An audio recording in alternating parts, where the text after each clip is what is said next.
영상이 도움이 되셨다면 구독과 좋아요를 부탁드리겠습니다.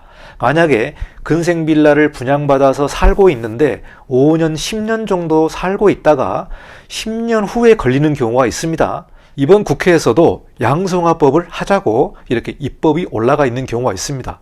그런데 문제는 뭐냐면 사람들이요, 자, 이렇게 한번 양성화를 해주면 나중에 또 불법을 하게 됩니다.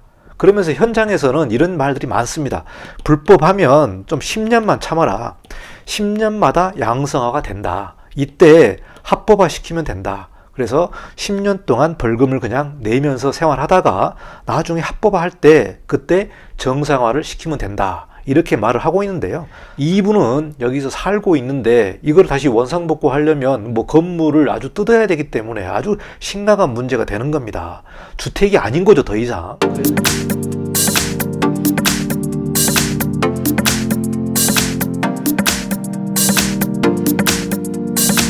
네, 안녕하십니까. 이관용 건축사입니다. 오늘은 근생빌라에서 고통받고 있는 그런 사례를 여러분과 같이 공유를 좀 해보도록 하겠습니다.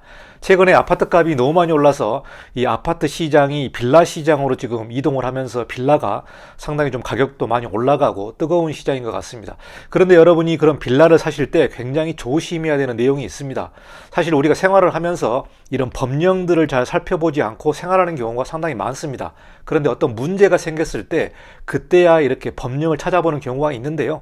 자, 오늘 소개할 이 근생빌라 같은 경우도 건축법의 가장 기초적인 지식을 알았다면은 이런 사고가 안 나는 경우가 되겠는데 이 내용을 잘 모르기 때문에 이렇게 덥석 근생빌라를 사서 고통을 받고 있는 그런 사례가 있습니다. 그래서 오늘 근생빌라가 무엇이고 왜 이런 문제가 발생했는지 좀 여러분과 같이 공유를 해보고 빌라에 관심 있는 분들은 이 내용을 살펴보시고 사기당하지 않고 속지 않는 그런 빌라 매매를 하시면 좋을 것 같습니다. 자, 그러면 영상을 시작하도록 하겠습니다. 오늘 영상 주제는 근생빌라에서 고통받고 있습니다. 근생빌라 절대 사지 마세요. 자, 근생빌라가 무엇이고 어떤 내용 때문에 이런 고통을 받고 있는지 좀 살펴보도록 하겠습니다. 자, 이 내용은 2021년 7월 12일에 반영된 KBS 내 집이 불법 건축물 이행강제금에 속타는 근생빌라라는 내용으로 방송이 나간 적이 있습니다. 자, 여기서 보시면은 내 집이 불법 건축물이다. 이행강제금에서 속타고 있는 근생빌라의 사연을 좀 소개를 하면서 그 해결점을 좀 찾아보는 그런 프로그램이었는데요. 이 내용을 좀 보면서 야, 이렇게 기초적인 지식을 알았다면은 이러한 내용이 없었을 텐데 이 내용을 잘 몰라서 굉장히 고통받고 있는 사람들이 있어서 오늘 여러분에게 좀 자세하게 설명해 보도록 하겠습니다. 자, 사건의 내용을 보시면은 근생 75제곱미터, 그러니까 22.68평을 주거로 불법 전용을 했습니다. 그러니까 근생이 보통 사무소라든가 이런 내용의 건축물인데 이 부분을 주거로 불법으로 이렇게 바꾼 거죠. 불법으로 바꿔서 생활을 하다가 이게 이제 단속에 걸린 겁니다. 단속에 걸려서 이행강제금이 나왔는데요. 553만 5천 원이 부과됐습니다. 자, 여기서 방송에서 보시면은 건축법 위반에 대한 이행강제금이 부과되고 있습니다. 그리고 지상 3층 철근 콘크리트 75제곱미터 용도 변경으로 나와 있는데요. 이게 이제 위반 내용이죠. 그래서 근생을 주거로 불법으로 용도 변경을 한 경우입니다. 자, 그래서 이행강제금이 553만 5천 원이 나왔는데요. 자, 이 내용이 1년에 보통 한 번씩 나오는데요. 이게 월세로 따진다면은 월 46만 원꼴이 됩니다. 그러니까 이행강제금이 553만 원 정도 나온다면은 월 46만 원씩 이 거주자는 국가에다가 말 그대로 월세를 내고 사는 꼴이 되는 거죠. 그래서 왜 이런 문제가 발생했는지 한번 좀 소개해 보도록 하겠습니다. 자, 근생빌라가 무엇이냐? 근생빌라는 근린생활시설을 정상적인 건축법의 용도 변경 절차를 밟지 않고 불법으로 주거로 사용하는 빌라를 근생빌라라고 우리가 얘기합니다. 그러니까 근린생활시설이 무엇인지도 여러분이 잘 모르는 분들이 상당히 많더라고요. 근린생활시설이 무엇인지도 잘 모르고 건축물에서 무조건 들어가서 살게 되면은 그냥 주거로 생활할 수 있다고 이렇게 살게 되는데 이게 아니라는 거죠. 그래서 근생빌라가 뭐냐? 이 건축물은 모든 용도가 있고 그 용도가 바뀔 경우에는 용도 변경을 해야 됩니다. 이 용도 변경도 허가를 받아야 된다는 내용이죠. 그래서 용도 변경을 밟지 않고 불법으로, 그러니까 구청의 허락을 받지 않고 그냥 건물주가 불법으로 주거로 사용을 해서 이렇게 빌라로 분양하는 내용이 바로 근생빌라가 되겠습니다. 분양하는 경우도 있고 임대하는 경우도 있겠죠. 임대하는 경우는 뭐 이제 건물주가 책임을 지지만 분양을 해버리면은 이 분양을 받은 사람이 그 책임을 다 지고 가는 그런 내용이 되겠습니다. 자, 그러면 근린생활시설이 무엇인지 여러분과 같이 살펴보도록 하겠습니다. 보통 근린생활시설, 또 근생이라고 우리가 얘기를 하는데요. 자, 근린생활시설은 주택가와 인접해 있으면서 주민들의 생활에 편의를 줄 수 있는 그런 시설물이다. 그러니까 우리 주택가와 인접해 있는 편의점이라든가 이런 사무소, 미용실, 의원, 소매점, 주거생활에서 필수적으로 필요한 그러한 용도들이 바로 근린생활시설입니다. 그래서 우리 일상의 골목에서 보면은 골목길에 있는 조그마한 뭐 부동산 사무소라든지 또 소매점이라든지 또 사무소라든지 이런 내용들이 근린생활 시설이고요. 근린생활 시설은 주거 시설이 아닙니다. 주거 시설이 아니다. 그래서 근린생활 시설이 이렇다는 내용이고요. 방송에서 나온 건축물을 보면은 이렇게 밑에 층이 근린생활 시설로 건축물 대장상 나와 있고 위의 부분이 주거 공간이었다는 거죠. 그래서 문제가 되는 부분이 바로 근린생활시설에 들어간 사람이 주거로 사용하고 있어서 이게 바로 근생빌라가 된다는 부분이죠. 이게 이제 이행강제금이 나온다는 내용이 되겠습니다. 자, 그러니까 이 내용은 준공할 때 근생이었다는 겁니다. 준공할 때 이 사진처럼 바닥에는 뭐 마루가 없고 천정도 다 노출이 되어 있고 이렇게 마치 사무소처럼 준공을 내놓고 준공 후에 건물주가 주거로 불법으로 이렇게 변경을 하는 내용이 되겠습니다. 사무소를 마치 주택처럼 다르게 불법으로 확장을 한다든가 변경을 해서 나중에 보면은 이게 사무소가 아니고 주거처럼 보이게 한다는 부분이죠. 이렇게 주거처럼 보이게 하고 분양을 한다는 내용이 되겠습니다. 그러니까 일반 분들은 이 건축물 대장을 잘 모르는 경우에 이 내용을 보고 아, 여기가 주택이구나. 내가 여기서 살 수 있구나. 이 건축물이 조금 싸다. 요즘 뭐 아파트값 너무 올랐는데 좀 저렴한 비용으로 좀 주거를 살 수 있구나. 그렇게 하고 이거를 분양하고 사인을 하는 부분이 되겠습니다. 그러나 문제는 나중에 발생한다는 부분이 되겠습니다. 우리가 생활을 하면서 이 건축법이 아주 필요할 때가 있습니다. 우리가 부동산 매매를 한다든지 전세 계약을 한다든지 또 이렇게 입주하는 경우에 가장 기본적인 건축법의 기초 지식을 우리가 알았다면 이런 사고가 없을 것입니다. 자, 여기서 건축법의 기초 지식을 좀 설명해 보도록 하겠습니다. 모든 건물은 건축법의 용도가 있습니다.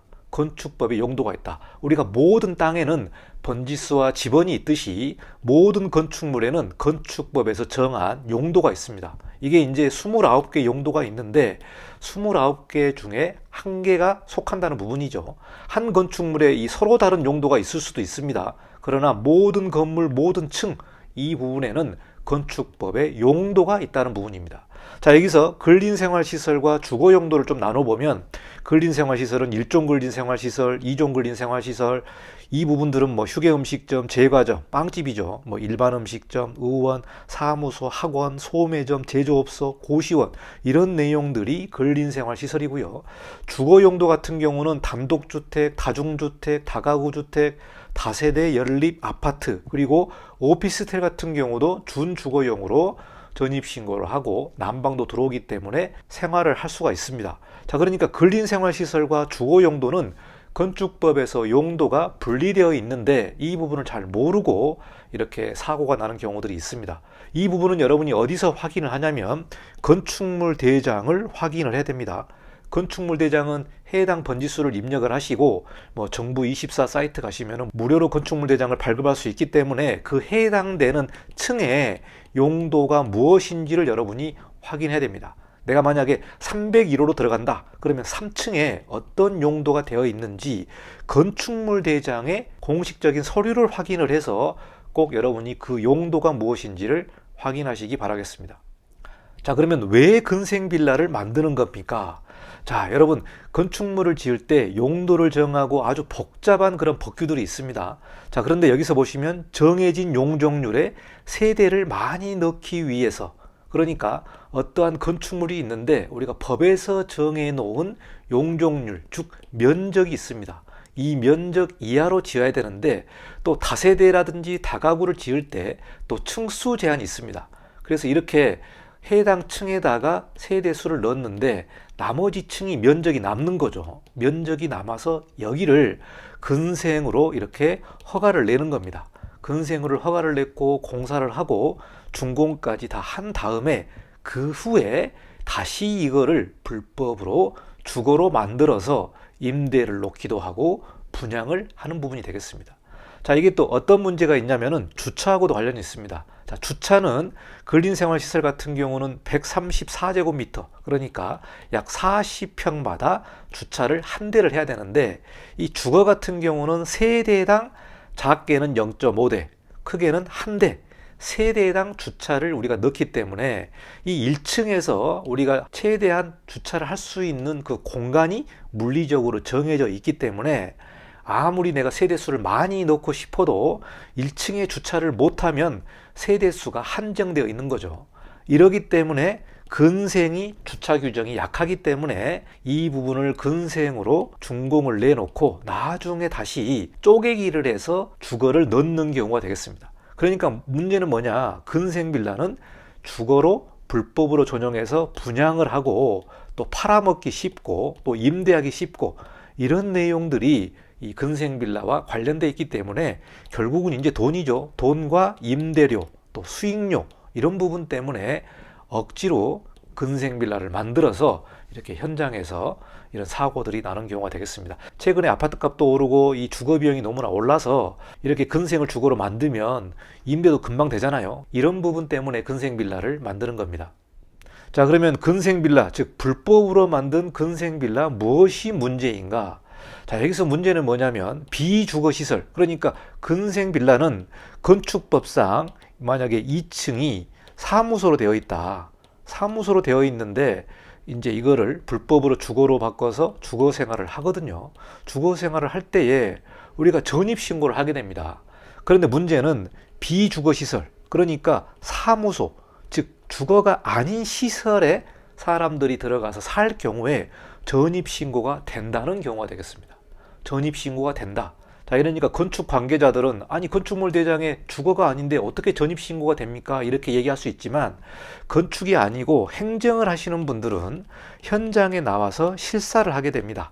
정말 그 현장이 침대가 있고 주방이 있고 말 그대로 거실이 있고 이 주거 공간처럼 생활하고 있는지 실사를 하고 정말로 주거시설로 사용하고 있다면 전입신고를 해준다는 겁니다. 전입신고가 된다. 최근에 생숙, 즉 생활숙박시설 같은 경우도 법적으로는 주거시설이 아닙니다만은 전입신고가 됩니다.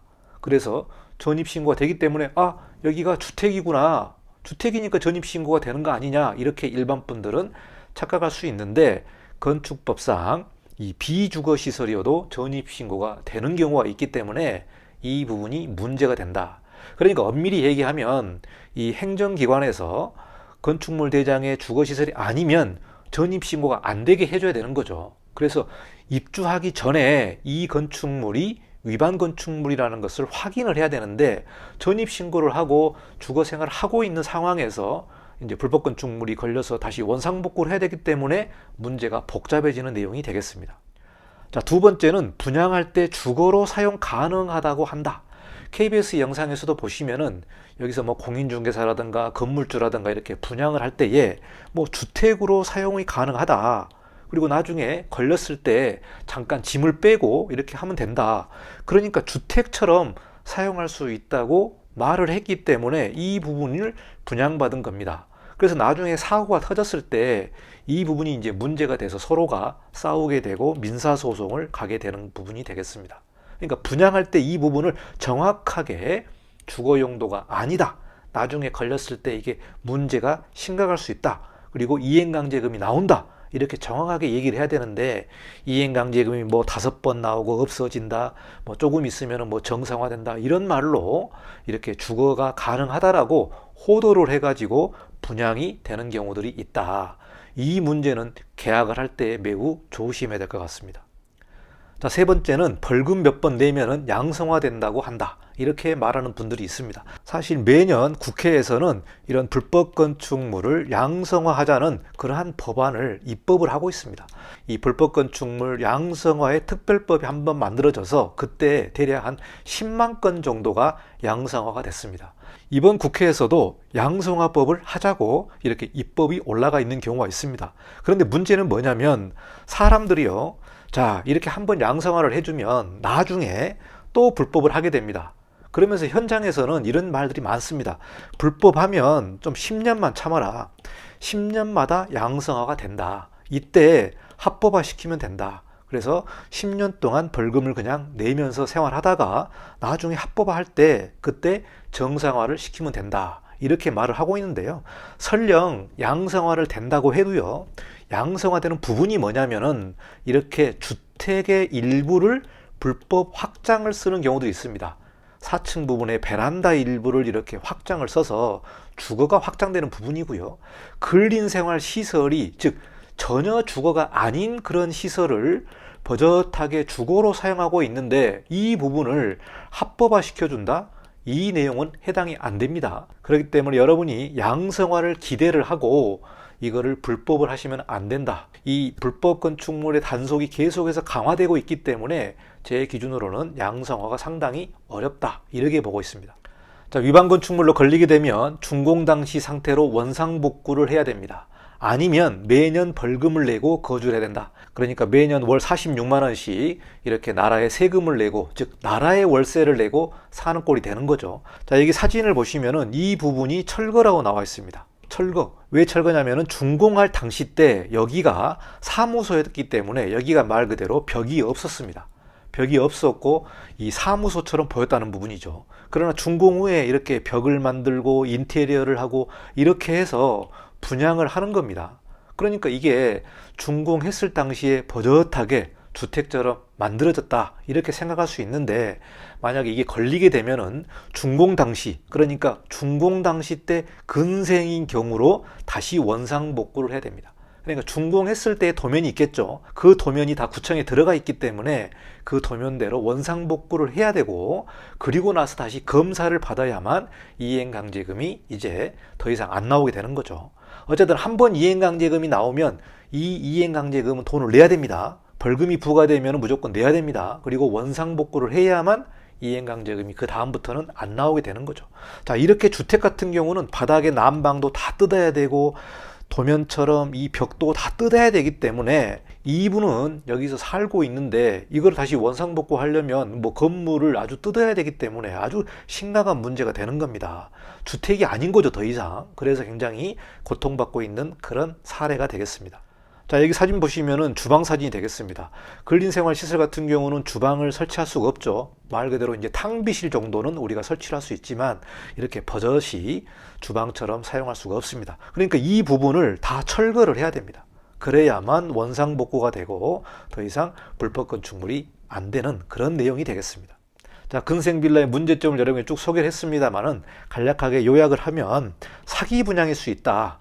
자, 이 부분이 명확하게 근생빌라이기 때문에 주거 용도가 아니고 주거로 만약에 생활했을 때 그 책임은 분양받은 사람이 지게 된다. 그리고 이행강제금이 나온다. 벌금이 나온다. 그리고 벌금은 시정할 때까지 계속해서 나온다. 이런 내용들을 고지를 안 하고 분양을 했다면은 사기 분양일 수 있다. 그리고 계약 당시 현장과 서류를 잘 확인을 해야 됩니다. 그러니까 문제는 서류와 현장이 다른 경우죠. 그래서 서류를 확인해야 된다. 그리고 누구도 믿지 말라. 이 부분은 뭐냐? 공인중개사라든가 건물주라든가 이렇게 분양에 관련된 사람들이 이상한 말로 주택으로 사용해도 아무런 문제가 안 된다. 그리고 나중에 단속이 나와도 전혀 문제가 안 된다. 문을 안 열어주면 아무도 모른다. 이렇게 말할 수 있지만 그게 아닙니다. 누구도 믿지 말고 꼭 건축물 대장의 용도를 확인을 해야 되겠습니다. 자, 그리고 이런 문제가 생겼을 때 결국은 민사상 문제로 법적 소송으로 가야 되겠죠. 사기 분양이다. 손해배상을 해라. 계약을 취소해달라. 이렇게 긴 민사소송으로 갈 확률이 매우 높습니다. 뭐 대략 한 2년 정도는 소송해야 이게 결론이 나겠죠. 자, 그리고 원상복구 문제가 있다. 결국은 그 건물에서 다시 나가야 되고 원상복구를 해야 되고 불법 건축물로 있을 때는 매매도 안 되겠죠. 이 부분이 아주 심각하기 때문에 근생빌라를 여러분이 조심을 해야 되겠습니다. 절대로 근생빌라를 사시면 안 됩니다. 우리가 생활을 하다 보면은 설마 하다가 이렇게 큰 문제를 봉착하게 됩니다.